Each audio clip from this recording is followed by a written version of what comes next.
గౌరవ ముఖ్యమంత్రి గారైన జగన్మోహన్ రెడ్డి గారు ఆంధ్ర రాష్ట్ర అభివృద్ధి కోసం, ముఖ్యంగా విశాఖపట్నం అభివృద్ధి కోసం ఎంతగా పాటుపడుతూ ఉన్నారు. విశాఖపట్నాన్ని ఒక అంతర్జాతీయ నగరంగా అభివృద్ధి చేయడానికి ఎంతగానో కృషి చేస్తూ ఉన్నారు. ఈరోజు మా ఉత్తరాంధ్ర ప్రజలు జగన్మోహన్ రెడ్డి గారికి నీరాజనం పడుతూ ఉన్నారు. దానికి ఉదాహరణే మన సిద్ధం సభ. జనం తండోపతండాలుగా వచ్చి జగనన్నకి ఎంతగానో తమ మద్దతు తెలియజేశారు. 2024 జగనన్న వాన్స్ మోర్ అని ఈ ఉత్తరాంధ్ర ప్రజలు, ముఖ్యంగా విశాఖపట్నం ప్రజలందరూ కూడా డిసైడ్ అయిపోయి ఉన్నారు. తెలుగుదేశం పార్టీ వాళ్ళకి ఏమాత్రమైనా చిన్న ఆశ ఉంటే మన సిద్ధం సభతో అది పటాపంచలైపోయింది. ఖచ్చితంగా మళ్ళీ వైఎస్ఆర్ కాంగ్రెస్ పార్టీయే అధికారంలోకి వస్తుంది అనేది వాళ్ళకు అర్థమైపోయింది. అందుకు మా విశాఖపట్నం మీద విషం చిమ్మడం ప్రారంభించారు. అందులో భాగంగా ఈరోజు మనం చూసాం ఈనాడు పేపర్లో పిచ్చి పిచ్చి రాతలన్నీ రాసిందే రాస్తూ ప్రజలని మభ్య పెట్టడానికి ట్రై చేస్తూ ఉన్నారు.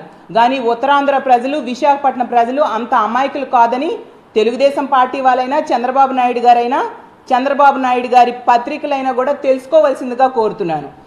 తెలుగుదేశం పార్టీ అంటే తెలుగు దొంగల పార్టీ అనేది ప్రజలందరికీ తెలుసు. తెలుగు దౌర్జన్యాల పార్టీ, తెలుగు దోపిడీల పార్టీ అని ఉత్తరాంధ్ర ప్రజలందరికీ బాగా తెలుసు. అసలు చెప్పాలంటే జగనన్న ముఖ్యమంత్రి అయ్యాక ఈ రాష్ట్రంలో, ముఖ్యంగా విశాఖపట్నంలో తెలుగుదేశం పార్టీ వాళ్ళు దోచుకున్న భూములన్నింటినీ కూడా మళ్ళీ వెనక్కి తీసుకొని ప్రభుత్వానికి ఉపయోగపడేట్టుగా చేస్తూ ఉన్నారు. అది తెలుసుకొని మీరు మాట్లాడితే, తెలుసుకొని రాస్తే బాగుంటుంది. ఖచ్చితంగా ప్రజలందరూ జగనన్న వెనకే ఉన్నారు. ప్రజలకి తెలుసు తెలుగుదేశం పార్టీ వాళ్ళే భూ కబ్జాలకి ఆరితేరిన వాళ్ళు.